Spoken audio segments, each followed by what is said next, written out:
Hello, hello, hello, and welcome to another thrilling edition of Black Metal and Brews, a program in which my clown ass interviews legitimate musicians and interesting personalities in craft beer communities.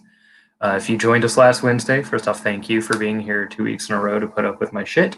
We're going to be joined tonight by Liam of Mizmor, as well as MSW of the band Hell, and Nate from Eternal Warfare Records, Mania, uh, countless other bands as a live session member, and other projects of his own as well. All these guys have too much of a pedigree for me to even keep up with.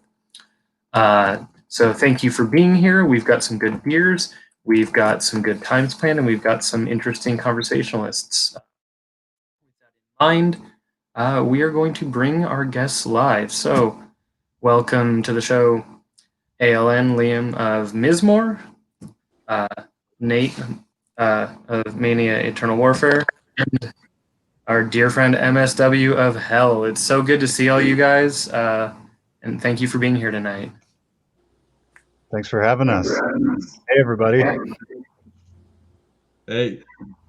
Looking good, Matt. You got a new camera? Yeah, I got this 1080 camera with a little microphone in it.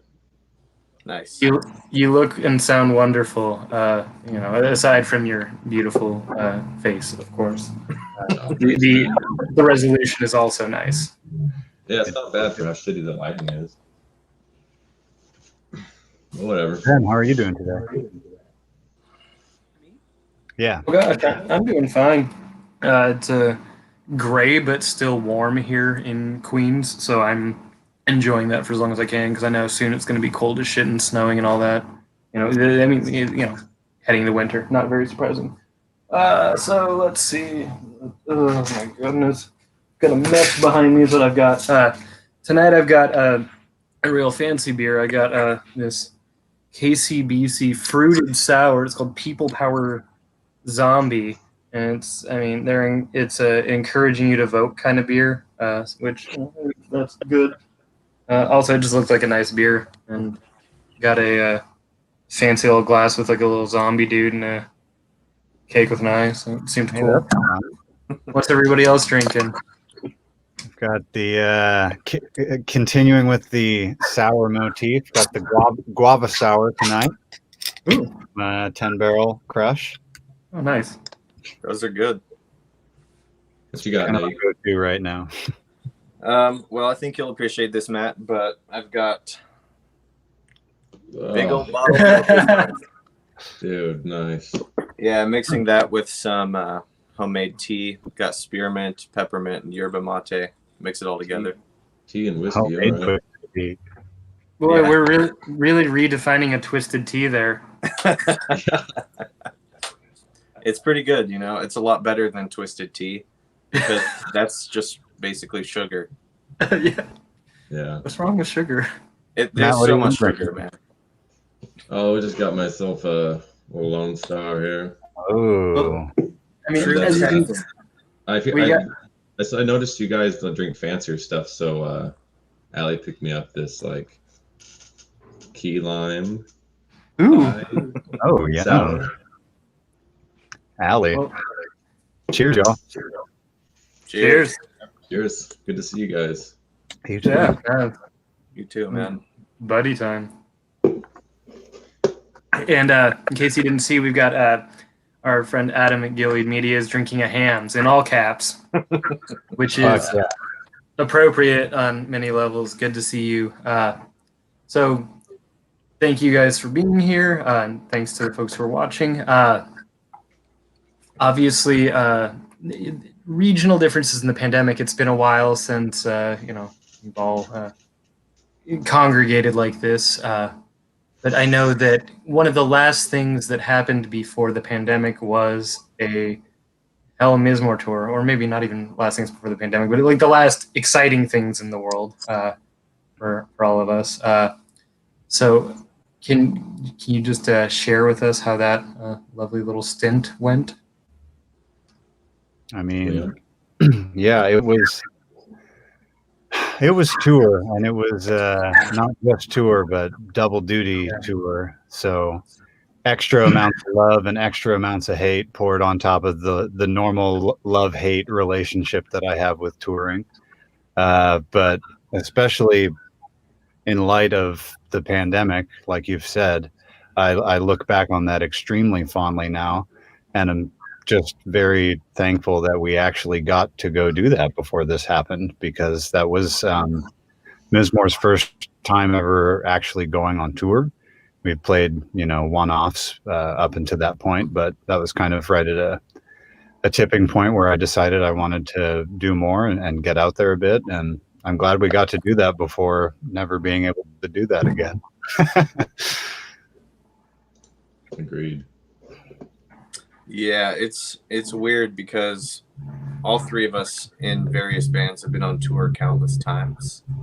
So when you're doing it, it's like, oh, here's just another one. We're doing it again. But now it's like, who knows if that would ever happen in the same context? The world might be changed forever. Yeah. Yeah, that's a very solemn and surreal thing. Like it's hard to process the thought, of just concerts going away even after the pandemic may end. Let's hope it ends. I'm sure it'll come back. It just might not be the same. Exactly. Well, and I know, Nate, you've been very involved in more aspects of, the music realm than just playing in bands. You obviously book your own Eternal Warfare Fest. You've done tour managing and stuff. Do you have any rumblings from the other side of the curtain? Well, it's kind of sad because in Portland, even before the pandemic, a lot of venues have been closing just Right. because, nobody wants to pay $20 to get in a show, but that's how much it costs in Portland nowadays to maintain a venue, pay the sound guy, pay all the staff, pay the door people. And venues have just been going under. So now that the pandemic is here, all of them are just being crushed. So as a promoter, I'm not doing a whole lot. In fact, I'm doing nothing. So I'm trying to save up money, and my dream has been to open a venue. So hopefully in the next 2 years, I can get that ball rolling and kind of join forces with some of the other local guys that have been doing that and get one open. Well, also, you just had a kid. There's that. So, that's going to... It was at a pretty good time, though, because now you can spend a lot of time at home with the kid because we're, safer at home, I guess. And then by the time this kind of settles down, then you can add the money you saved up. You can go back out there. That's very true. The world has been on fire, literally, around us, but I've been having a good time hanging out at home. So it worked out just fine for me. I'm lucky. Right. Yeah. And speaking of new additions, I believe, Matt, you have a very charming new addition. Not of the same species, but is that dog yours, or do you just like to have this dog? Sorry, sorry, you cut out. Yeah, we just got a puppy. Got her a couple days ago. Oh, nice. Well, it's been killing me seeing that. What's the name? You have a name yet? Sure. I mean, the name that the place, the Humane Society had for her was Ingrid, and we just kind of are keeping it. But I just call her sweetie and stuff like that, and she seems to react to that a little bit better than Ingrid. You got a good puppy voice that you're talking to? Yeah. Oh yeah. You have to. Yeah, they like it. Yeah. And they're just cute. You can't help it. Yeah, you can't. I mean, you look at her face, and you're just like, melt. Totally. That's awesome. Well, I had to bring it up. I mean, if we're addressing little ones, so I wanted to start this conversation, I guess. Maybe not at the beginning, because I feel like the beginning is quite a long time ago. But there was a time at which, and we discussed this last week, Liam, in which Hell became an entity. I think you branched off, was that from Sorcerers? And you started doing Hell as an independent thing, and it kind of started to set this tone for projects that would come and recording within that community. And I wanted to ask about how, in recording the first Hell album, bringing in Liam to do vocals, and then, that later coming full circle as part of the live band and everything. Was this all deliberate? How did this kind of culminate? Well, Hell originally it was just like I was just hanging out around the BG, and Paul Riedel would throw me into these bands that he was starting, and so I got introduced to extreme, heavier music like that by him, and then I was just thinking like, I can do this. It seems pretty easy, and then and I liked the way it sounded, and made me feel. So I did that, and then it just kind of like snowballed. And I mean, I kept writing it, and people seemed to dig it. And then I was like, I think, I wanted to put a band together. I forgot if I wanted to start putting it together because of Adam Bartlett was having his first Gilead Fest. I don't really remember. I don't remember how it got put together. The first show we played, I think, was with Worship in Portland. Isn't that right, Nate? Technically, if you want to count it, I think the first show we played was in a house show in Salem in a basement. It was in your basement, and I think it was thou. No, it wasn't us. It was I forgot where. It was like near downtown on D Street, and it was you plus Leach, so me, Paul, and Kyle, and we just learned the songs, and we played it just to like 10 friends. Oh, right. Okay. Yeah, that's right. Okay. And then, so Paul was playing guitar, and Nate was on board instantly, and he's been the longest lasting. He's stuck with it since you said yes to play bass, which has been great. And then, and Kyle from Leach played drums at first, and then I moved on to somebody else, and then I just like Liam was doing the vocals, so I was just like, I hit him up, and we didn't talk for a little while when he was really dedicated to his religious lifestyle at that time. But I hit him up, and I think it was towards the tail end of, like, he had realized that he wasn't trying to.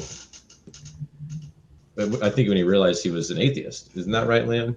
I think we had a conversation in the basement. It was around that time, and then I was like, "Why don't I just ask Liam to do it? Because he does vocals anyways, and he can play drums, and he's my friend." Yeah, at that point, I had not realized that I was an atheist, but it was after I got back from Bible school and was kind of just wrestling with a lot of doubts and coming back into the real world and getting a reality check. Right. Yeah. Yeah, and that worked out, and then we just started touring, and it's been a blast. I hope we can do it again sometime. Every time we go on tour, I'm just pissed off and having a bad time, and then when we get home, it takes a little longer every time, but then eventually it's just like, I want to get back out there, But that last one, that last tour with the Mizmor Hell tour was really, really hard on Liam and I both, because he was kind of like micromanaging the whole tour, and then we were both playing 2 shows a night, and I was driving the whole time, and it was really exhausting. But thinking back on it now, we were lucky to have that experience together because of what happened in March. I think that a lot of the stress, ironically, came from the travel aspect. So we tried to relieve that stress by cutting out the driving across the country. So we would just do the West Coast, fly, do the East Coast, fly to Europe, and then come back. But the flights ended up being a lot more extreme, especially because they they rescheduled without asking us, and we just had to deal with it. You remember that? Yes. How could I forget? Yeah. Do you remember this horrible thing that happened? It was like right before that flight, and I just got an email that was like, "Your flight's been canceled." Yeah. Okay, what are our That options? sucked. We don't know. Yeah. God. I think we're going on a rant here. Did we answer that question? I don't remember. No, you totally did. I'm just kind of establishing, just how hell came to be, because I feel like Mizmor's roots follow, shortly in the theme. I think it's really interesting that, especially in hell, you've got all of these song titles and themes derived from these kind of, especially the first hell album. You've got all these, demonic names, and then you've got Mizmor, which is a different sort of grappling with biblical themes in a way, perhaps more theologically driven. But I always thought that was really interesting that the two of you, separately but also somehow together, kind of forged these divergent paths initially that converged to a degree. And I mean, eventually, obviously, you had the split. And are now members of each other's live bands. So I just thought I've always been fascinated by that almost fated convergence there. Yeah. Yeah, I mean, Salem people, it's not that big of a place. A lot of us would play in each other's bands anyways. Yeah. And religion in general, I think, Liam and I both have a kind of a past in that. When I was young, I said, fuck this, like right away. And I was just like, no way. And then, but there's something that draws you to just the language and the way that they speak. And everybody can relate to religion too. You either love it, you hate it, or you did it and you're like, no thanks. It's like, so everybody can see it in some sort of way and relate to it. So it's a powerful subject to write about and have in your music or art of any sort of way, because everybody around you is going to be able to feel something too. Yeah, for sure. It's a shared human experience across the board, like you said. And I mean, Matt and I just have a really long standing relationship and friendship, and music's been part of it the whole time. So, I mean, we've diverged and re-coalesced a couple times, and it's always just seemed very natural. And yeah, it's true. That's how we met. It's music. Yeah, that's true. Submarine. Mm-hmm. Submarine. Yeah. And I forget, was it Submarine became Love Machine, became Sorceress, became? Am I getting the order? Submarine didn't become Love Machine, but it shared members and started when the other band broke up. But Love Machine literally did become Sorceress. Okay. We had one album under that name, and the final song on that album was called Sorceress, and it set a different tone that we wanted to go in the direction of, and then the band just changed, but all the members were the same. That makes sense. And we've got our first viewer question, as it were. It looks like a multiple part thing, and we kind of touched on it just conversationally.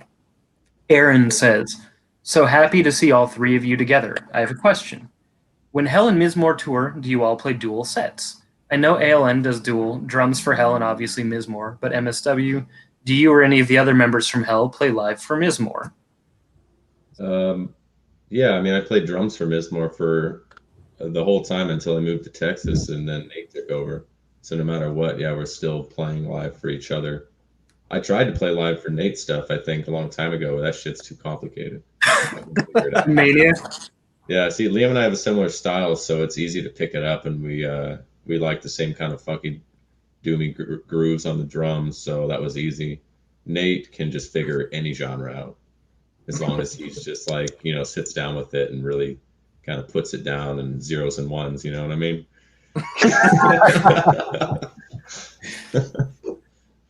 hope that answered the question. Yeah, sadly, I never got to play drums live for Mizmor. Wait, that's not true. I did play drums live, but only for 2 songs. Oh, That right. Best 2018 when Matt broke his ankle.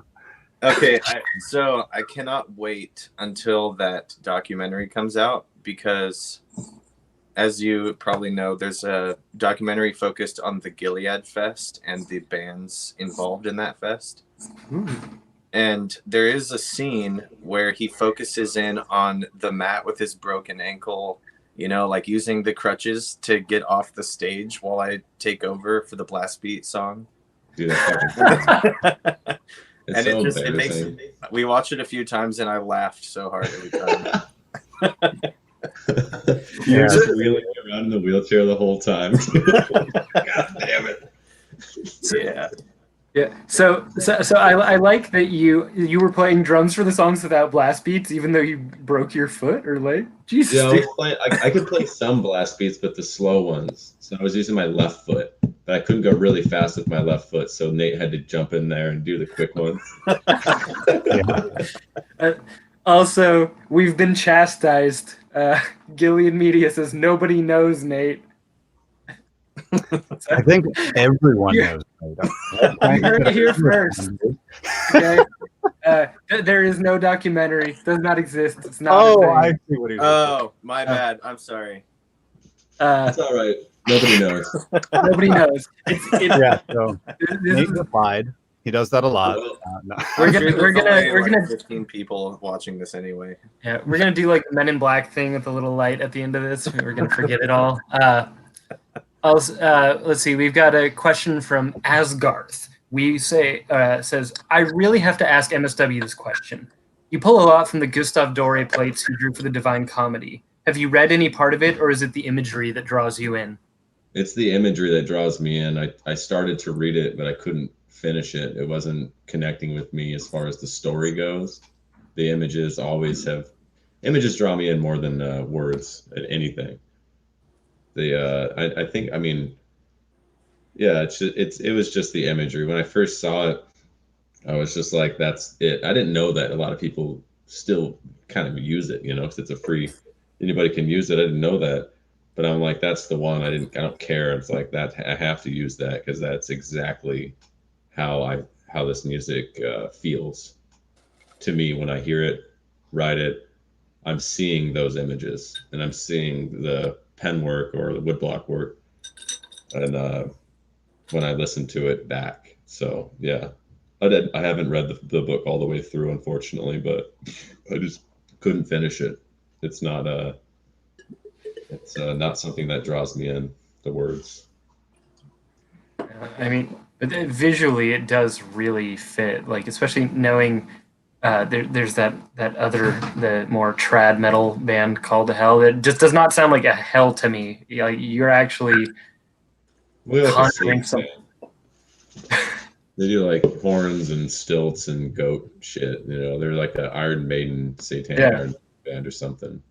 They have their thing, dude, and they're good at it. But I mean, totally. Yeah, I don't hear that horror. If you want to conjure up an actual possibility of hell, I think I'm going to give that one to you. And that's not to slag the other band, just the name.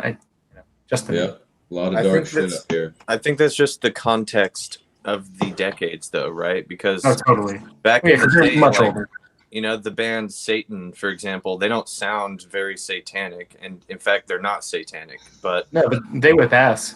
Yeah, that band kicks ass. They rule, and it's just a different aesthetic, Yeah, that's true. It's also, you got to keep in mind the world in which these bands emerged at the time.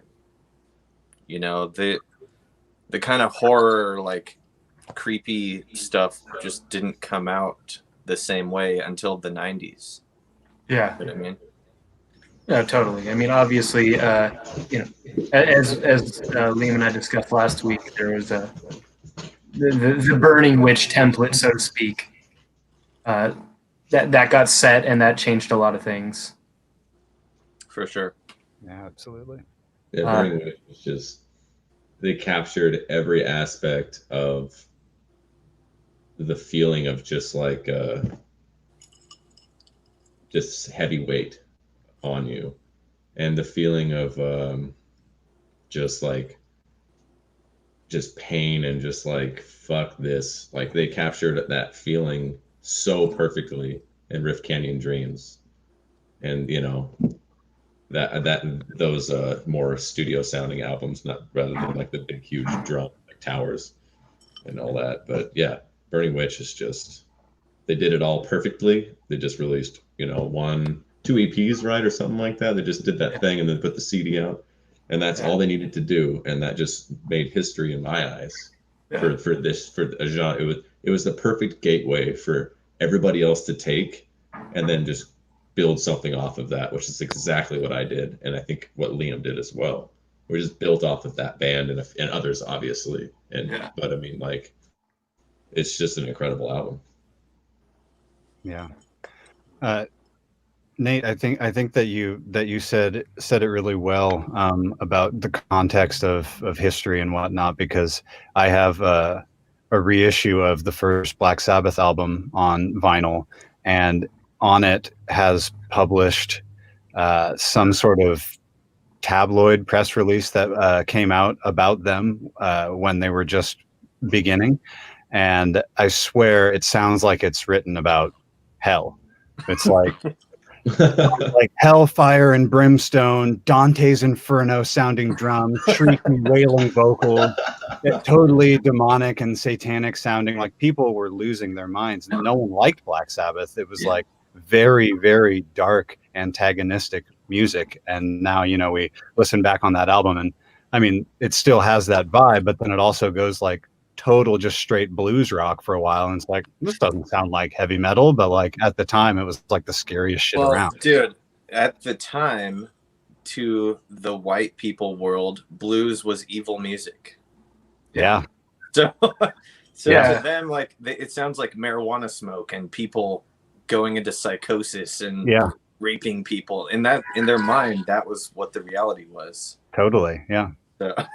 Yeah, and then you got to open it up with a dude being like, "What is this that stands before me?" And people are like, "I don't know. Like, that's uncomfortable. What is that?" Song has stood the test of time, though. That is a really scary song.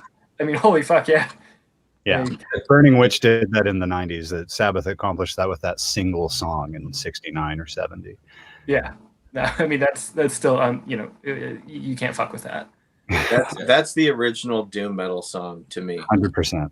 100%. Yeah, without a doubt. It's got the tritone. That's all you need. Yep. People just keep taking that sound further and further and further, and some people can do a good job at it, or they're doing something that's new and it's also kind of like good, and then some people are just like taking it to a crazy place that's just like I don't know if people can really get down with this, but taking risks is the only way to you know, create an original sound. And it's hard to find an original sound. You've got to take risks. You got to do weird shit that you like just enough to do it, even if you think nobody's gonna like it. You know, you just got to keep doing that stuff, and then eventually, like, maybe something will catch on. You know, and I love it hearing bands that do stuff like that. That's always more exciting, you know. It's about repetition. The more people hear a sound, the more they get familiar with it, and the more they like it. That's why in pop music you hear the same riff over and over and over again, because people automatically already know what that's going to sound like, and when they expect it to sound that way, and when it does, it releases the dopamine in their brain. It's a meme that your brain. So are we going to get a class in musicology tonight, Nate? I would like that. I would like to learn why I like, you know, you guys going shit. Like why the fuck? I like that too. Yeah, like why am I drawn to that? You know, like that. I mean, that's actually interesting.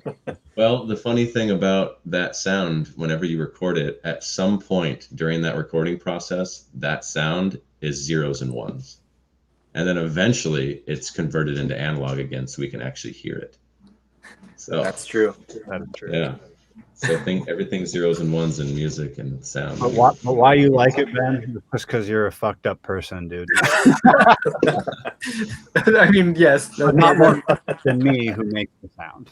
I think with underground music or extreme music in general, it's kind of expected to want to hear something that you've never heard before. It's the antithesis of pop music. It's the opposite, you know. So when you hear something that sounds hellish and demonic and it's something you haven't heard before, you're like, whoa, this is fucking cool. What is that? Yeah, that's actually a good point. I do think that this is a genre or a set of genres, rather, for seekers, for people who are looking for a new experience, whether that's musical or spiritual or philosophical. I mean, we talked about that a lot last week about just wandering, and I think that this is music for that. Definitely. We've got another viewer question, maybe more than one other viewer question. I'm looking at just them as they come. Brian says, does the act of making the music in your various projects reflect your current personal notions of spirituality? I guess we'll start with Liam, and then or whoever feels like answering first. 100%. I think that probably a lot of people that like my music realize that already. But yeah, I write music from an honest, transparent place of my emotions and my thoughts. And I've kind of always been a person that is on it, feels like they're on a journey, looking for some form of truth in the world, whatever that may be. And the music I make is a genuine outpouring of my wrestling on that journey, which you might call spiritual. Nice. Yeah, I don't think I don't know. I don't think it's a spiritual thing for me that I'm aware of. No, it's more, I mean, I guess it could be, because spiritual could mean a lot of different things. But I mean, I kind of forgot the question. Can you read that last part of the question? Yeah, of course. It was does the act of making music reflect your current personal notion of spirituality? So I guess it can be like however you define it. Does your music reflect your relationship with that? Yeah, somewhat. I mean, it really just reflects whatever I'm going through at the time, just in life in general. That's why I can't put out an album every year, is because there's not always something going wrong. Not to say that things have to go wrong to be creative, but for that specific project, Hell, things have to kind of like, I got to be going through something that's tough, or have been going through it for a while and haven't dealt with it yet. And then that's how I deal with it, is putting it into music. And the same thing goes for Cloud and anything I've actually done, anything musically, because I'm not good at drawing or anything like that. But yeah, so I mean, if you can relate that to spirituality, then yes. But I just don't think it is. Well, I think for some people, spirituality is almost the tool with which they, make sense of things. And I know a lot of Hell, in my understanding of it, and please, do not, like, tell me I'm wrong here, but I hear a lot of grief and a lot of suffering in a lot of the Hell music. And it seems that it's kind of your own way of sifting through that and making peace with it, or so it seems. Yeah, totally. And I think a lot of music's like that. It's a release of some sort of way. All the music is, all the Hell stuff, and is all release of something. Like, I'm not just running around screaming at people to say hi. It's like you get it out the microphone, and live shows, especially when you're having a hard time on the road, you get up there and you just yelling as hard as you can. After the show, you get spark of serotonin. You feel a little bit better, especially if it's taken well. But it is a really, really bizarre thing to go scream at somebody and then be like, "Good job, dude."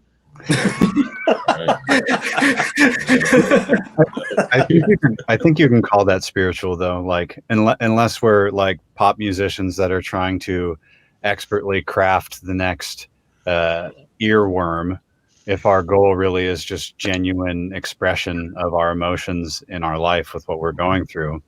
I think that is a unique marker of a lot of extreme metal, is like the need to make this music because of the shit that's going on. And yeah, yelling does feel really good. The primal scream, man, John Lennon, he knew that a long time ago. Yeah. You should just go scream sometimes. Let Nate, that energy out. Yeah. What about you, Nate? Well, this is one of those questions for me. It's not a relevant question, I guess, because, well, first of all, spirituality is a relative term, right? Like you said. But I don't enjoy attaching my beliefs to spirituality per se. You know, I would like to believe that I'm a logical person, but I know deep down, you know, I'm a very emotional person. So when I'm doing my music, it's this channel to kind of release the inner high stress anxiety. You know, for me, it's not as much grief and sadness. It's just more like, in all of my daily life, I'm doing this, you know, 9 to 5 job. I'm interacting in society. I'm going to the store. Remaining composed.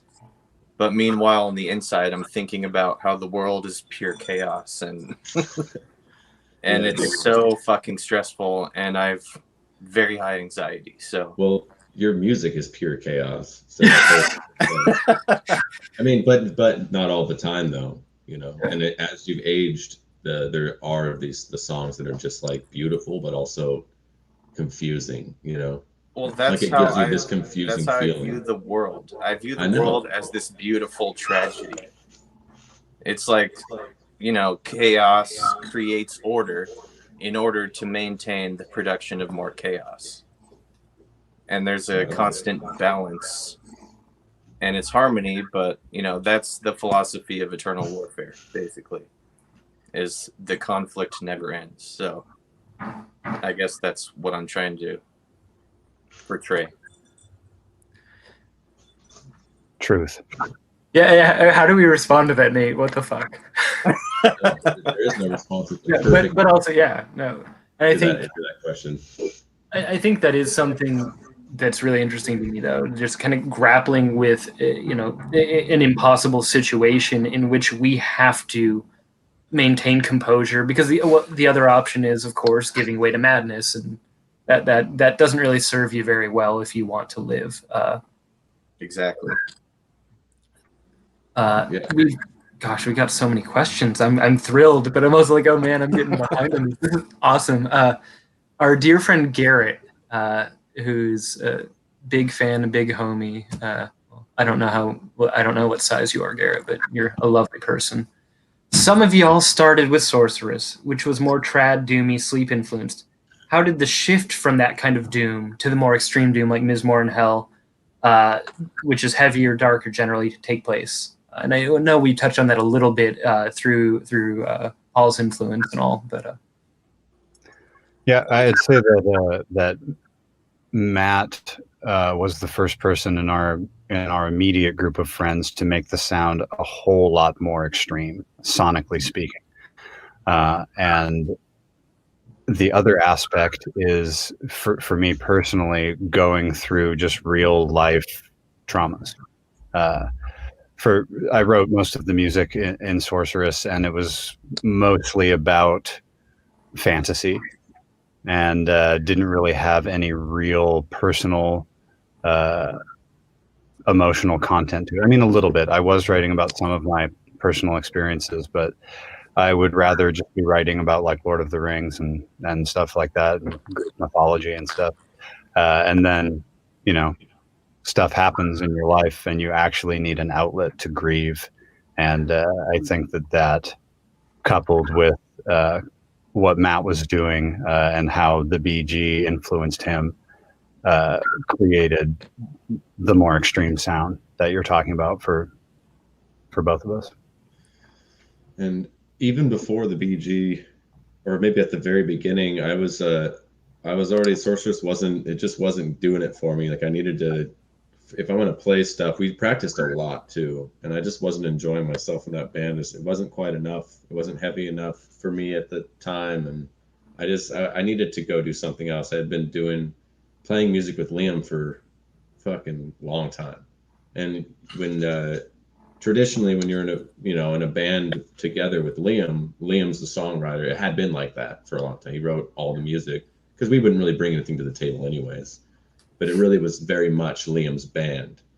And I had some side stuff, like some stoner rock stuff, jam band and like stuff like that, and that I was getting creative flow out of, but I needed to start my own thing and leave the thing that wasn't making me satisfied anymore. So I left that, and then instantly just did Brutus real quick. But then Liam came in. It's like, I can't do vocals on this, dude. Let's do something different. Let's do something fun and different. Do that thing, and it was just an experiment. We were just having fun with it, and then that right there, what I was talking about earlier, that experimentation has created what Hell and Mizmor kind of it mostly been what it is now. It's just that one. Let's just try this out. Let's see how people take that. It's fucking weird, but it sounds pretty cool. Let's just see what happens, man. Yeah, I remember it was before I left to Germany, and Sorceress was kind of fizzling out, and I was recording some of our like last songs that we never really learned by myself, doing it one-man style on my computer. And then I made this like one-man black metal song with like electronic drums, and it was kind of the prototype for what became what I would do later, but separated by a couple years. And I remember, Matt, you called me and you were like, "Hey, I've got this metal song." And I was like, "Wait, really? I'm working on a metal song right now too, and doing some like weird vocals on it and stuff." And you're like, "Oh, cool. Well, yeah, maybe that'll be like what I'm looking for. You should come over and try this out on my song." And I was like, "Cool." And my song at the time was called "Amongst the Sinners" by the artist name Hell. And by the time I went over to Matt's house, I had like written lyrics to the song and realized that it was going to be Lord of the Rings themed. And I wanted to call the song Ash Nazg by artist name Nazgul. It was just going to be total Lord of the Rings stuff. Which it was. I can't find the song. I wish I could, but I went over to his house and showed him the vocals on it, and he was like, "Cool, let's try this out on my song." And the band name Hell ended up getting used by Matt, and he appropriated it in a much better and personal way. But yeah, that song, that Nazgul song's really silly. I wish I still had it. I remember that fucking song, dude. Yeah, I remember that shit. So yes, you came over and gave me a name because I'm terrible at names, and you gave me a vocal performance. So did TJ, who's like, God knows where he is, man, but he lives behind God doesn't know shit. Nobody knows where TJ is. I do. He lives behind Winco. Which Winco? The one that's close to my house. He totaled his car, but anyways, TJ also did on Hell 1 and also on GOG. And TJ is the unspoken, like, he started this whole thing. The vocals on that first Hell album is TJ. No, I did the first Screech thing. Brutus was the first song. TJ. The thing, here's what happened. TJ and I, we had art class together in high school, and he would just do it all the time to piss off the teacher. And he'd practice all of his vocals with this, like using his diaphragm, but then he'd do the inhale stuff because he listened to deathcore shit, And he would do that fucking scream, and I'd be like, "Dude, you got to come over and do that sometime." But Liam also, he would do it just because of the Nazgul thing. And then I was like, "All right, I'll have both you guys come over and we'll just see what happens." It evolved independently twice. Huh? It evolved. The vocal sound evolved independently in two separate situations. Yeah. That's great. We've got another question, which it looks like it kind of touches on, I guess, the recording techniques, which is interesting because some someone was asking about some of the early Mizmor sound, which, William, you credited Matt's involvement in some of the recording techniques. I forget which song it was for, but It was so for we've been asked. Logical Rupture, which was our Hell Mizmor split thing, which Matt Yes. did for us. Perfect. Thank you, because my brain is fucking jelly today. Jacob asks, I was wondering how MSW gets his guitar tone. I know A.L.N uses just a bass Big Muff into a clean Fender amp. Pretty sure MSW uses the Black Russian Big Muff, but is there anything else to your tone? We're getting gear savvy. Here, I'll settle this right now. I use a broken fucking SG where only the bridge pickup works, and it's like a 1986 Japanese, Epiphone SG, and it's like fallen apart, busted, and I plug it into an old blackface Big Muff that I've rebuilt 3 times. Just different components on the motherboard keep frying, so I get a new component. Maybe it's not the exact same component, so maybe it has a different sound, but all the albums had a different sound for me repairing it every time. Okay, so it's a black Big Muff, fucking Epiphone SG through a Fender Twin, but a Fender Twin that also has, it's like they only made it for 4 years.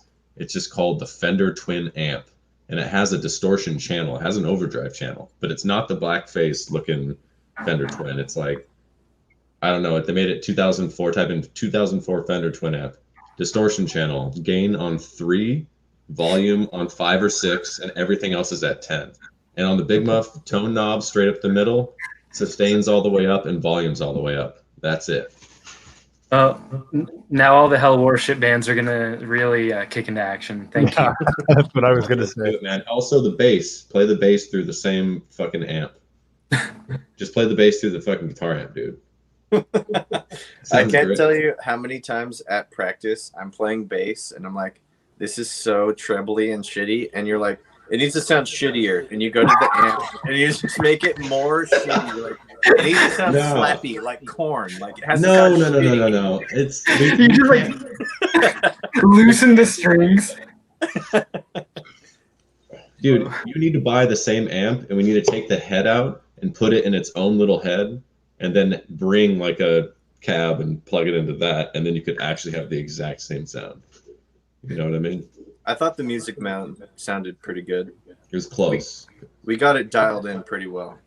Let's just buy a bunch of Fender combo amps. Dude, yeah, they're heavy as fuck, but they sound great. They're Fender so heavy. Twin amp. It's a combo, 212, 100 watts of tubes if you want it, but I always just put it on 40. Or no. After every show, I would strategically wait to grab some drum pieces or something so that somebody else had to grab the Fender Twin. Yeah, that thing stuck, man. I still have it. I'd bring it up here, but it's too fucking heavy. All right. Yeah, that's it. There we go. That's the secret. And if now everybody knows. We've got another question from Garrett. How did the atmosphere of Pacific Northwest basements influence the development of y'all's sound? Now, I realize it may have been living rooms just as much as basements, but I would say quite a bit.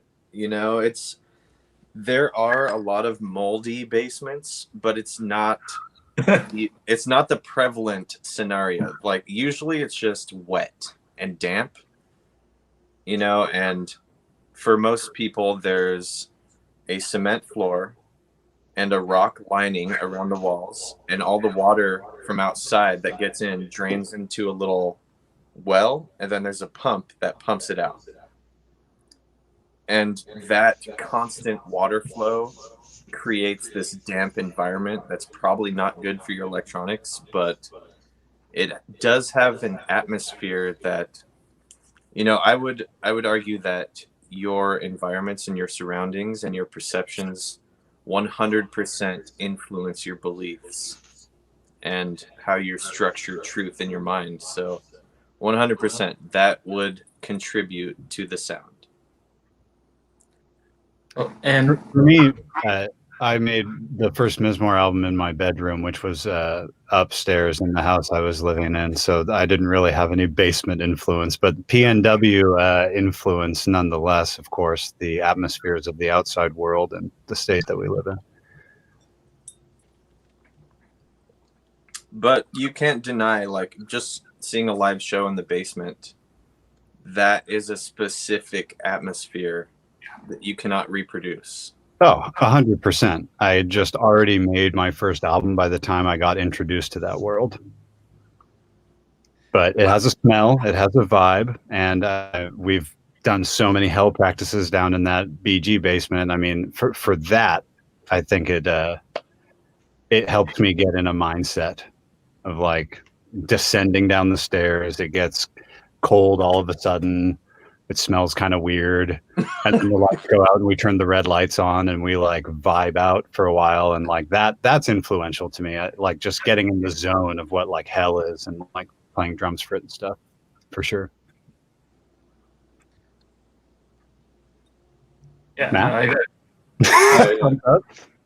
Basements don't fucking matter, dude. You don't need a basement. I mean, I don't like fucking practicing in basements. I can't write in basements. It doesn't matter about it doesn't I can write in basements. It just doesn't matter where you are. You can do it wherever. You just like, I don't know. There is a good spot for everybody needs something different to write certain things probably, but a basement doesn't matter. What with the Oregon thing and like Pacific Northwest, it's the weather. We have a lot of time to be inside. We don't need to be in a basement.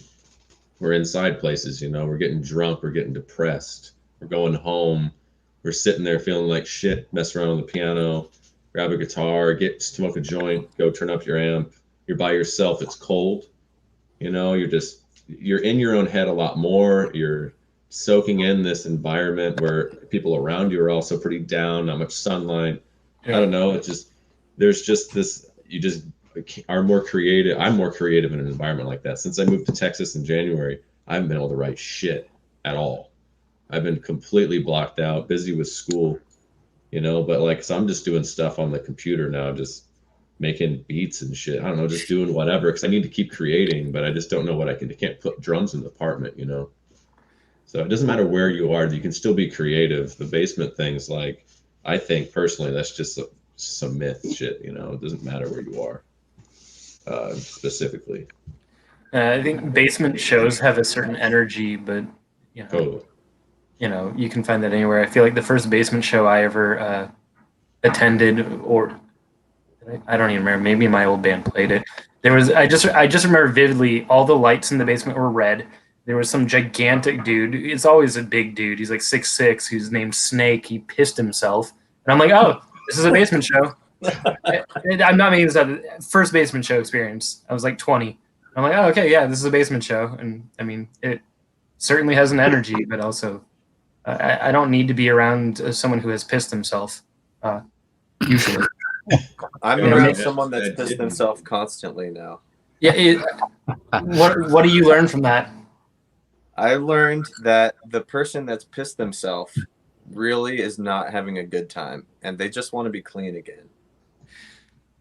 So you're part of the redemption cycle there. Yeah, definitely. So you're finding your spirituality in ways you didn't expect.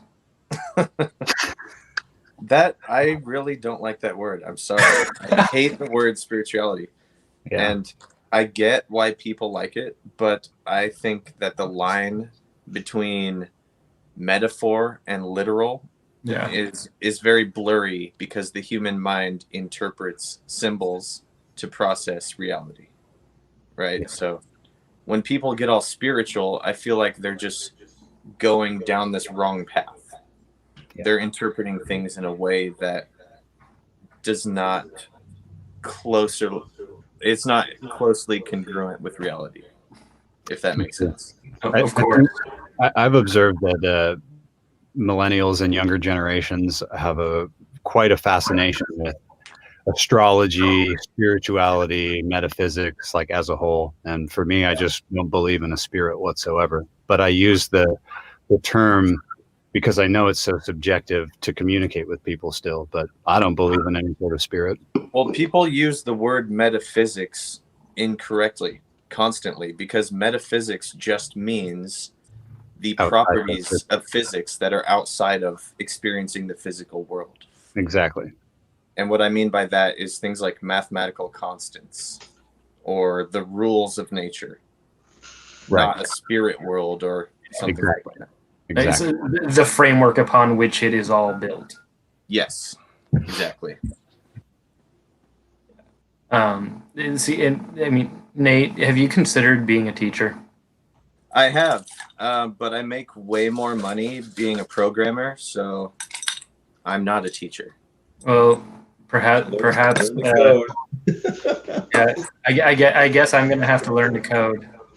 Uh, Yeah, I already did the pivot to video from writing. Here we are. Next, I got to learn to code. The trolls were right.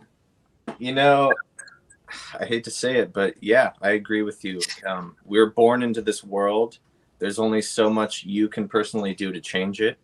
Yeah. And you got to play by the rules and do what you can to excel. And once you succeed, then you can make the changes that you want to see. Well, you're a life coach too.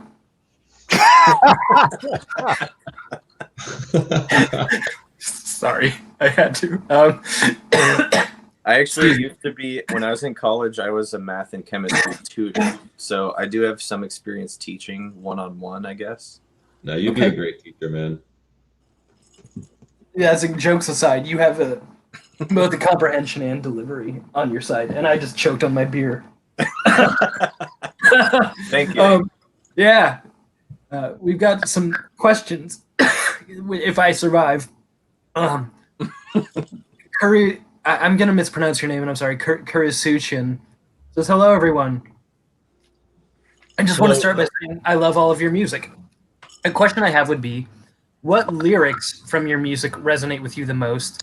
And for MSW specifically, where can I find the lyrics from Hell songs? Because I enjoy reading through them, but I can't find much on Bandcamp. Yeah. I mean, I got them. They're on the computer somewhere. And also I got them in an envelope here somewhere. I don't know. I just never really felt like giving them out because I don't know why. I decided that a long time ago. But on the new record, all the lyrics are included in the new record. That's the first time I've done that. Besides on the Hell CD, which nobody can get because it's gone. But yeah, I mean, if you want, I'll just send them to you. Just email me. And and that can be done through the contact form on the Lower Your Head Bandcamp. Yeah, you can do it there. Or I think there's probably one on the Big Cartel too, or you can the Instagram thing works or whatever. Yeah, just send me a message and give me your email address and I'll send you the file I have. I think I still got it here. I mean, it's not all the songs. If there's one specifically that you'd like, just let me know and then I'll put it together for you. You're gonna see like those vocal covers on YouTube, like the deathcore kids do. Listen, what is that? Oh God, yeah. If you don't know, don't worry. All right, let's move on. Yeah. I don't know, Liam, Nate. Are there any lyrics that either of you have written that you feel are particularly resonant? I would just say probably for me, the lyrics that I've written the most recently would be the ones that resonate with me the most. They're how I'm feeling right now or just a little while ago, as opposed to what I wrote like 8 years ago from a way different perspective. Those lyrics still like touch me emotionally, like when I listen to the old songs and I remember what it's like to be that former self. But in terms of what resonates with me right now, in terms of content, it would have to be what I just wrote, probably. Lyrically, I try to convey complex beliefs on moral philosophy, and it never comes out in 20 lines the way I wanted it to. So I don't know. I try. Huh? You guys are great. Dude. Wait, Yeah. what was that? Ben, you got your Urzite shirt on? I figured I had to throw that in. Sorry. And I saw a question that made me realize I have to get something. Our friend Justin here says, "Thank you, A.L.N, for putting Mishle out on vinyl, since a lot of this material is hard to get otherwise. MSW, any chance of a similar release, even a reissue of the trilogy box set? Now, I don't know if we're talking about this trilogy box set. This, I don't even know. Is this made of cardboard? I think it's made of cardboard that I have here. That's what he's talking about, or that's what they're talking Because about. there was the vinyl I one got too. it right here. Yeah, that's the big one. Yeah, because I have this thing, which Nate, I forget if it was you or Mateo that put this thing out, but I've carried this across the country like 3 different times, and so of course it's beat to shit. But Oh my god! Oh, the You remember tape this? box. Oh Yeah, my the tape God. Hey, did yours have moss in it? Mine? is there moss in this? No, but there's like pins and this, this fucking. There's a in my patch. room, this patch, Yeah. for the real ones. The box itself is beat to shit. But I don't know. Wow, that's crazy, man. Well, it's good yours didn't have moss in it, 'cause that fucked all the tapes up for everybody else. Did it really? Oh yeah, that was a dumb idea. See, so there we go. To all the people thinking about issuing weird editions of your tapes, consider what you put in with them, please. I bet people do it with dirt. I had somebody put dirt in with a cassette, expecting that to work out wonderfully. It's like, no, I have dirt in my tape. I can't put it like that. Just to answer his question, yeah, I've got everything together to put out a similar release of the split albums on vinyl. And I got the idea because Liam was doing it. I'm like, that's a good idea, because some of those songs, like, man, it was only a couple of, there's so many pressed, and then it's just gone. It's a good idea to make just a little album out of them, something really affordable, though, nothing like special, just something like nice and easy, like I don't know, like $15, and you get like, I probably have to be more than that, because it has to be a double LP because of the song from Liam and I split. It's really long, but yeah, I had plans. I have all the artwork and songs together. I just need to get them mastered. I would master it myself, but you're not supposed to master your own music. You got to have some new ear do something like that. And then yeah, sure, whenever. Yeah, if anybody's listening out there that has a label starting out, they want to get something going and want to take the risk, then hit me up. Let's put out this. Isn't Gilead Media releasing that record, Matt? Well, he said he was down, but he's so busy, Oh, he's listening. Hey, Yeah. man, Adam, I'm pretty sure he did his schedule at some point. Oh yeah, that's right. Okay, sorry. Yeah, Adam, let's do this. Whenever you're ready, man. Sorry. He's just such a busy guy, man. He's a busy guy, and I don't want to overload him with anything, Yeah. Adam, if you're watching, let us know. We'll bring you live on the chat. No big deal. You can just come talk to us with your hams. It'll be fun. I promise. You like fun. Adam loves fun. I do want to say something to anyone that's listening that is a prospective tape releaser. I have collected over 1,000 tapes, and they all fit nicely on my tape rack, except for the ones that are too big or in a weird box or come with some weird shit. Yeah, I fucking hate those ones, and I have released them myself, so yes, I'm talking shit on myself. Yeah, I have some of But yours. please don't do that, because it's unlistenable. I just want to pull a generic tape case out, open it, put it in my player, and go along with my day. If it's in some weird collectible box, it's going in storage, and I'll probably never listen to it. Yeah, I've been paring mine down to the ones that matter, like that Hell thing or like the shit from Yellow Eyes, because those are like like my friends. Right. Yeah. It's basically hit a point where it's like, if you're not my friend and you've got a weird shaped tape, I can't fucking justify it. Where it's like, I mean it though. Like if somebody I care about does it, well, it's like, well, fuck, I love you, so I'm gonna support no matter what. Otherwise, it's like, fuck this. Yeah, there was also this age of like every band wanted to be obscure, so I have like all these tapes that are just all black, and the label is all black, and like I don't know what that is anymore. I have so many of them. No, it's useless. It sounds cool, but I don't remember who gave it to me. Well, some people have 20 tapes in their collection, and I don't envy them, but I envy them. But then there's people like I've downsized a lot, but I used to have like probably 2,000 or 3,000 cassettes, and it's like, I mean, for one, I couldn't fucking enjoy having that many, but it was like, yeah, there's a lot of black tapes in my collection, and if one of them leaves its case for a day, I'm never gonna know who did that again. We're laughing at a text now. Oh, I'm you guessing can't it's see from it. Adam. It's from Adam. What's it say? Hi, Adam. I'm sorry. You stinker. Here's Adam's message to the world. You You stinker. stinker. I'm sorry, dude. You got my attention. If there are any labels Yeah, like out I'm there- sorry. I'm ruining everybody's careers here tonight. This is great. We've got now onto a serious matter because I know we're goofing, but I've seen this question a few times, and Nate, it's for you. It's when do we get new Cult 45? Because I've been wondering. I wanted to ask because you mentioned pop songs and you mentioned metal, and what better intersection than Cult 45? Right. So I actually have a huge library of songs that are unfinished or partially finished or almost finished, not released, that I've been wanting to release. But it's one of those projects, like, when am I going to go, okay, I'm going to do this. I have time for this today. But that being said, I do want to do a Christmas album. I've been thinking about it for 2 or 3 years now. But, I mean, imagine it. Like, fucking black metal Christmas songs. That would be awesome. That'd be like, are you just trying to like follow in Halford's footsteps here? I love Halford. Winter songs? Yes. No, yeah. He put out his Christmas album last year, like with his relatives in the band and shit. I thought that was so cool. Halford 4. Do you know that one? Winter songs. No, but tell me about it. I'm not enough of a devotee.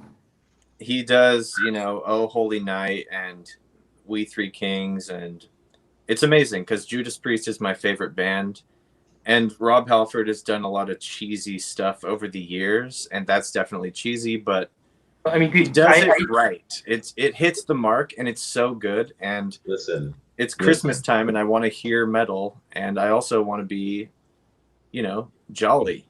I mean, dude, I used to have, when I was in high school, I had that CD that Rob Halford did with John 5.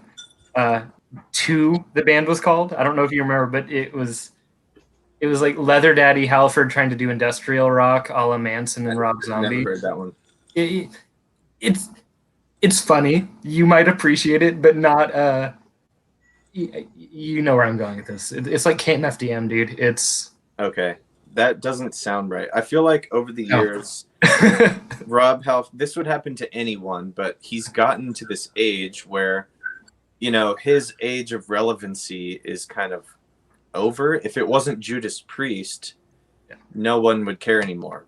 Right. But obviously Judas Priest is the king, so yeah, he's still relevant, obviously, but he's going into a new age where there's new musicians, there's a new generation, there's new stuff, and I feel like him trying to dive into that just doesn't work. He needs to just, stick to his roots, which are the best. Nate, you got to come do the Christmas album here in the studio. Oh, We'll make it sound ridiculously good. you're gonna get that special hell sound. No. We're gonna make it sound all fucking just trebly and 80s and fucked up. Like, it's gonna sound so perfect. You're gonna love it. I swear. I want to hear it sound like Turbo. I ordered a new interface and I'm waiting for it, and I hope it arrives before a month from now so that I can actually work on it. Dude, if I did something lo-fi, it would stay true to the black metal sound, so it would work, I feel like. Oh, that's true. Yeah. And I could always just do another one later. Okay. Well, there we go. Wanted to make it special. I mean, you should make it special. Do both. You can do multiple. We got so many questions, and we'll see. If any of us are still friends with Adam after this is over. What has the psychic influence of the Devil's Leaf been on your music? I guess we can plead the fifth if we need to here. Probably a too broad question, but hey, answer however you want. Get stony. Get stony, bro. I'm a big cannabis user, have been for years. I don't know if it probably directly influences my music in the sense that if there's any connection between using cannabis and liking slow music, which there may or may not be any scientific basis for, I'm not sure, but that would be the way in which it has influenced my music at all. But I do enjoy cannabis quite a bit. Yeah. Let's see. I mean, early on, probably a little bit more, but I couldn't smoke weed for a long time because of my anxiety, which, but I mean, I already move slow as it is. Like I've always written slower stuff, and the tuning down was new to me. For even when I wasn't smoking weed, and I tuned down. I mean, it wasn't a weed thing at first, but I got really high when I wrote Sub-Odin, and that song turned out pretty good. And also, Helmsman off of the Hell self-titled album, Sheen, Coffin, and Jake Birch and I wrote that song in our stoner rock band called Magic. And then, I mean, we never did anything with it, so I used that song and made it Hell style. And we were really high when we wrote that song too. I mean, there's like some songs where we get real out there, and then you're just droning around and you're just kind of swimming around in all those tones, and you're kind of having a good time. And then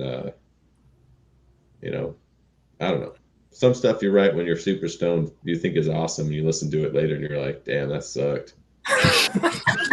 but some stuff really sticks and it works, you know what I mean? So yeah, I don't know, I guess that's it.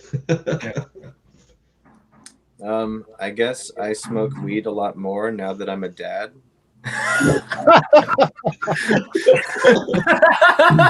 But generally, I'm an extreme alcoholic. And Jesus, really hitting us with some big ones here, dude. But letting it all hang out. I would have to say, though, as far as musical inspiration, number one would be LSD, even though I don't do it anymore. There was this period where I was doing acid constantly and interpreting music that I wrote previously and experiencing it on drugs and thinking, wow, this is what I wanted to convey. But I did it sort of subconsciously, Yeah. Oh, and dude. There's this whole, like, it's more than just the sounds, it sounds crazy and fucked up, but it's also the belief system and the philosophy and the morals and all that stuff. So Nice, dude. Yeah, I've done the same thing. That's crazy with different drugs. You get high on something, you're just listening to something you made, you're like, whoa, that sounds pretty cool. yeah, not only that, but you're like, holy fuck, that's fucked up. Or that's fucked up. Yeah, like, Jesus, what the fuck is wrong with me? Yeah. Like, you take a bunch of mushrooms, you're like, geez, what was going on at that time? Jesus Christ, man. Yeah. You're like, I hope no one ever hears this because I sound like a clown right now, screeching on tape. Psychedelic therapy there. Hear it. Yeah. Cool. I remember I was playing in the band Splatterhouse briefly, and the album came out years and years prior to when I was in the band, but I listened to it on acid and it sounded like razor blades chopping up body parts. And because of the blast? Just like, there's nothing like listening to heavy metal on acid. It's the craziest shit. Hell yeah. Yeah. Having never done acid, that sounds awesome and terrifying at the same time. Jesus fucking Christ. Yeah. And we've had suggestions, Nate. How can you forget Christopher Lee's heavy metal Christmas album? You know what? Yeah. I hate to say it, I love Christopher Lee, but that album just wasn't that good. I'm so stoked that he's a really old guy and he's like, I want to do heavy metal. That kicks ass. Didn't he just kind of talk over it? Yeah, pretty much. I mean, feel he was just gotta give the orating. guy credit. He's like, I don't know how old he is. Didn't he He's die dead now. recently? Yeah. He's no longer among us. I don't know. I'm sorry, I forgot that album. Yeah. Didn't he first like do wasn't he a featured vocalist on a Rhapsody song or Rhapsody of Fire, excuse me? Rhapsody. And then he like did his own full album in that style. Yeah. Like I love that exists, but yeah, I'm not putting it on anytime, you know. Yeah, exactly. Yeah, no, oh man. And we got now everybody's getting in on this people. I don't even know who that is, but I don't know anybody's. Didn't Robert Goulet do a metal album? I don't even know who that is. I'm not smart enough to know that. I'm gonna Google that right now. Sorry. But no. He was a singer of some sort. Oh man, I wish I could like show my screen because he's got a mustache, a fucking mustache to win it all. You can share it. And we're gonna make. I'm just gonna make this guy huge and show my screen. Then, it's like, oh my god, I'm trying to figure out how to make him a gigantic thing. Okay, so for a second here, we are going to share screen. If it works. Let's see. It says to do it with 2 monitors. I don't have a fucking second monitor. This is a shitty laptop. Whatever. I'm going to just maybe he did. dropping a link into the comments here. You can all just, if you're on YouTube, you can see the link I just left in there. Click that picture. That man's mustache is fucking legendary. I guess he did a metal album, maybe. I don't know who he is, but Eric, you're also an encyclopedia watching this, so thank you for that information. I'm gonna. So I know that we are nearing a time at which we should probably call it a night. If any of our viewers have more questions, I know that we had a lot of. Oh, see, there we go. Nate. Yeah, see, look at that guy. Dude. Isn't that something? I looks like he's gonna have a fucking heart attack. Oh, that kills me. That kills me. Like, you know, and I'm not one to make fun of someone for their appearance. Just that is a striking look. That's true. That man has seen some shit. He's had a good time. Yeah, no, probably. I hope so. But so a curiosity of mine is you guys have mentioned BG a bit, which for those watching this far, and you probably know this, Burial Grounds, Salem institution. I wanted to ask about the influence of, and I know that Liam, I mentioned this to you a little, and it's not really part of your realm so much as just kind of this thing that was around, but the influence of wood smoke. So I realize that probably doesn't get discussed much, even though it's part of this weird underground lore, and people pay way too much for that shit on Discogs and stuff. I'll just take that one because I was a part of it. So mostly that was Paul and Kyle, the Leech guys. I was involved just because we were all friends and in the same band. But really, I remember distinctly in high school, you know, Kyle telling me his dream, I want to bring back cassette tapes. Because at that point, it was the year 2001, 2002. Yeah. And cassette tapes weren't cool again. No. They were just fading out of style, right? So that was like freshly, cassettes are gone now. CDs are the thing, and even CDs are maybe about to go away soon.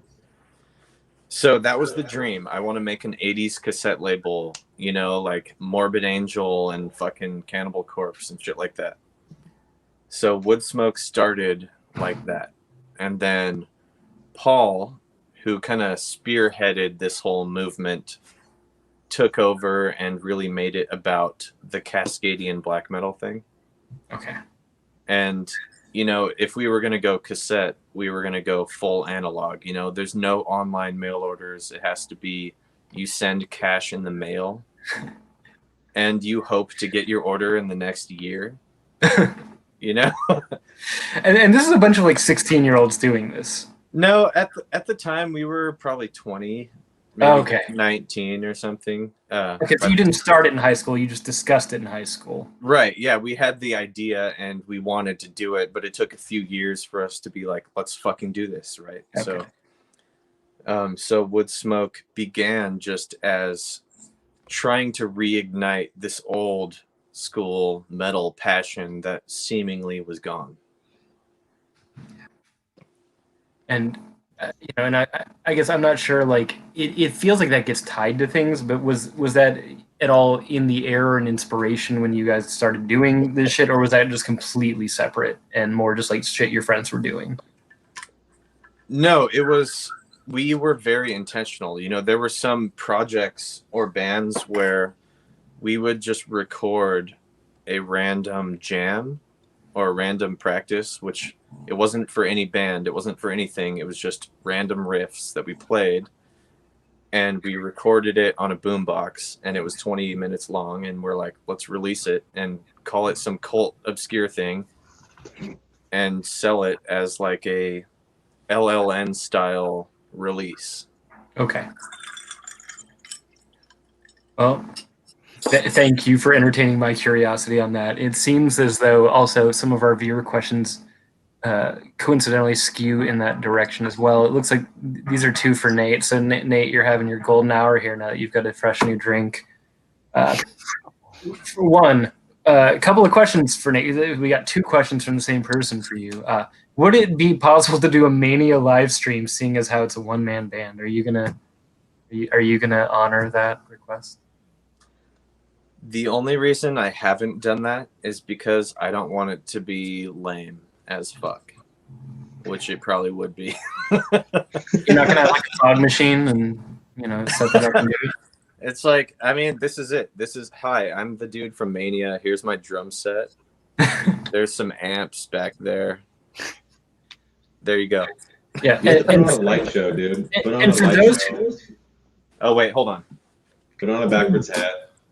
There we go. Yeah, now you're sitting like I'm sitting with just your string lights.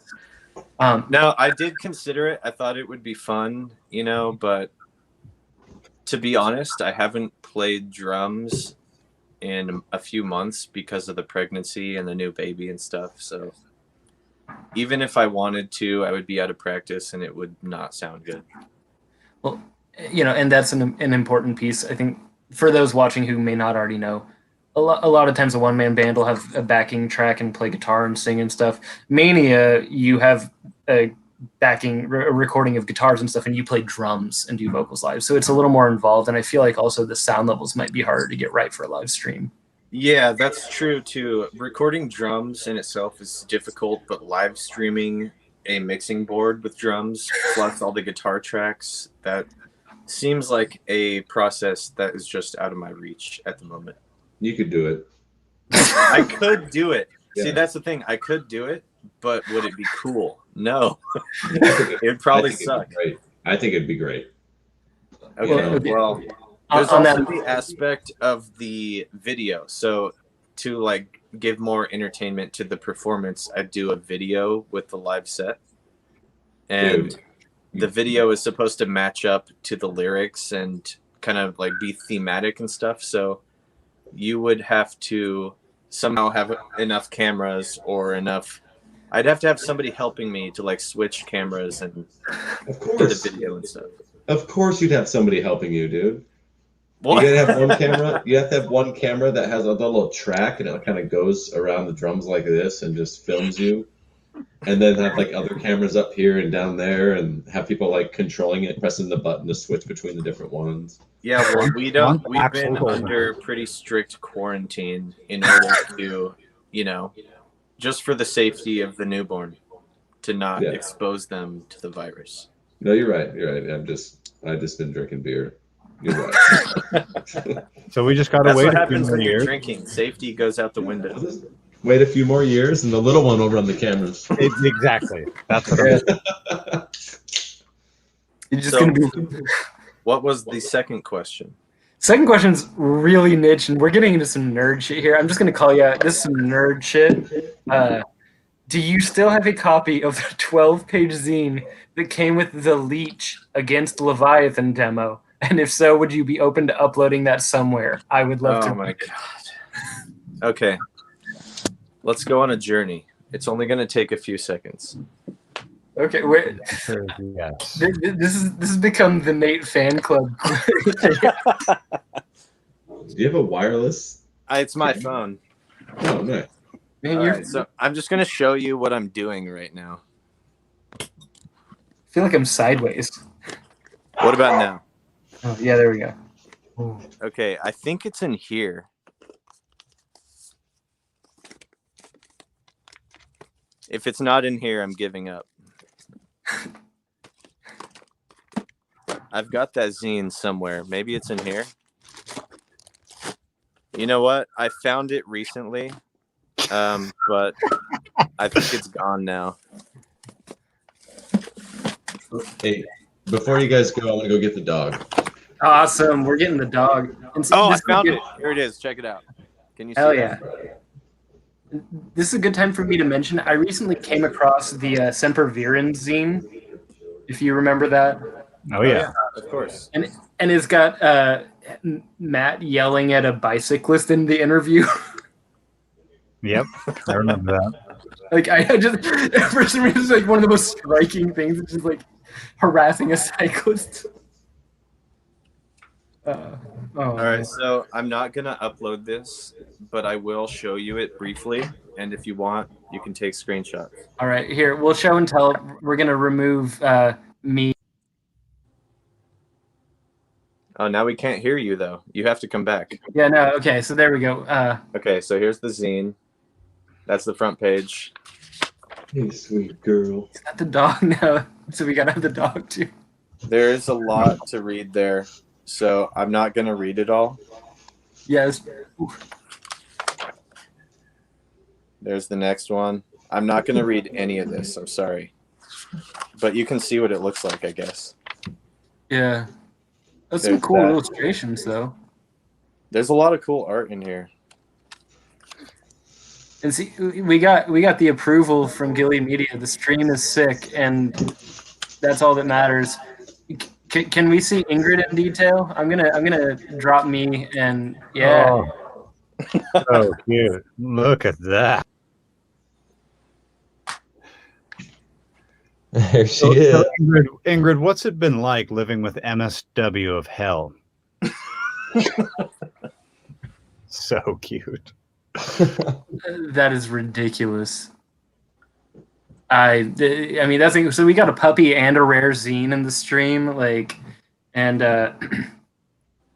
you know, Matt drunkenly harassing us, and we've apparently unleashed a bunch of Gilead Media secrets into the world. I'm sorry. I didn't know. I think like half of us have been responsible for that. I mean, we like, but to be fair, it's, you know, it's not very hard to get on Adam's bad side. That's true. I tried to play Fall Guys with him on PS4 like several times. And I think he got mad at me for hounding him too much, so he never did it. Well, there you go. Fall Guys looks like it's fun. I don't have any of the systems that can play that, but it looks fun. It looks cute. It was the game we all needed, or at least for me, because it was the middle of the fucking pandemic, riots, police violence, wildfires, and then this like cute little fun game comes out. You know, Yeah. I'm mad at it too. Adam just said he's bad at it. That's why he doesn't play it. He has no. Yeah, he has 0 crowns. yeah, I'm so glad at it too. It's fun though. it is fun. I've just been playing Zelda. I've borrowed a Switch that I'm never going to return to its owner, who is probably watching this and will get mad at me now. But Nice. So I guess on that note,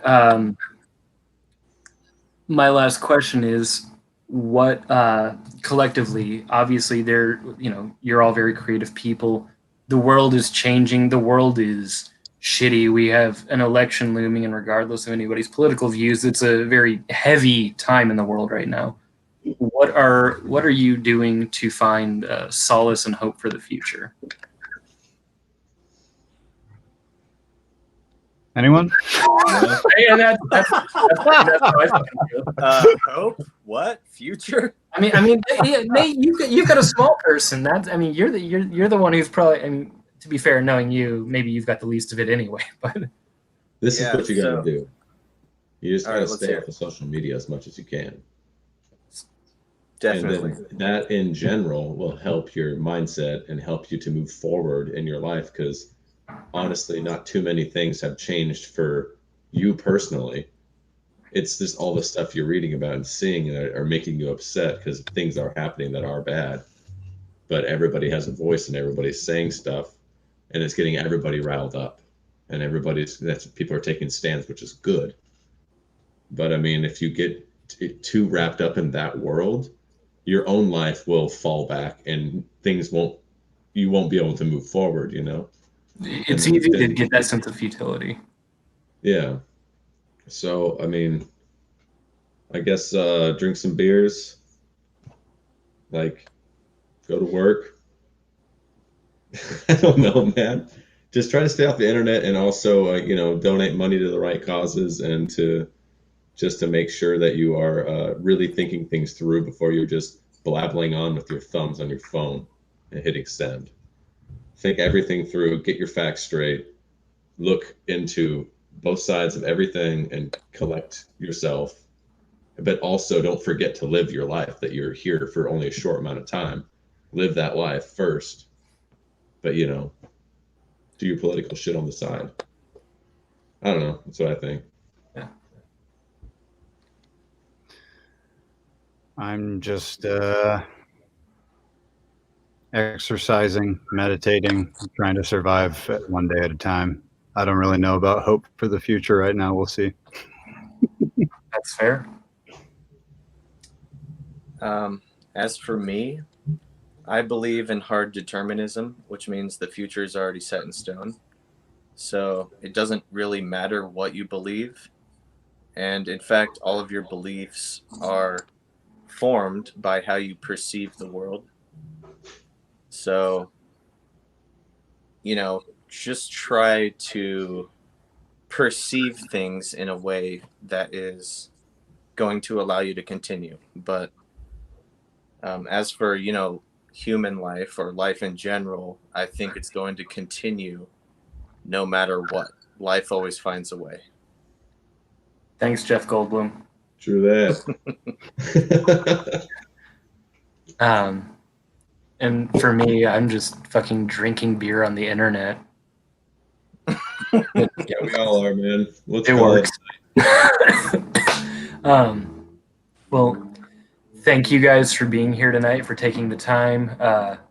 Thank you, man. It's good to see you all. I haven't seen most of you in quite a while. Well, any of you. Liam and I did this last week, but it's still not the same. It was meeting up, so. Yeah. Looking forward to seeing you again, man. Yeah, like in a real world when maybe we can actually see a show and like have a beer and have fucking dinner or some shit. So, yeah. Well, thank you guys. I'm gonna let you off the hook while I address. I've been told I have to answer a question from a viewer that was for me, so we're gonna. Okay. I must face my fate. Thanks for being here. Thanks. Yeah, thank you, and thank you to the viewers, and thank you to Adam Gilly Media for letting me, unleash all your secrets upon the world. So our dear friend Garrett has asked me a question, and answer my question, Ben. I must hear the answer. And the question was when I mentioned a cassette tape with dirt, because I'm an asshole and I forget that people actually know about these things.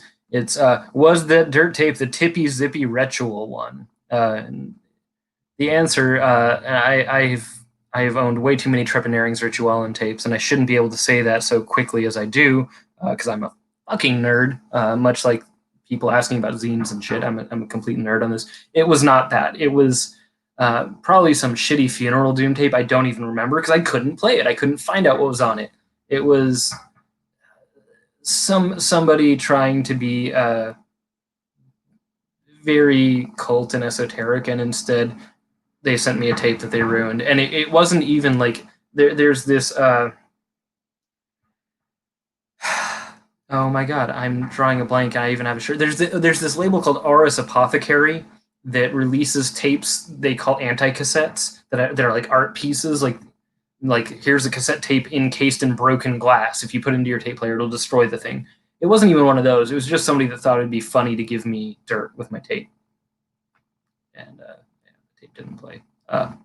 So I've been asked, was it Night Soil? No, I'm not even familiar with Night Soil.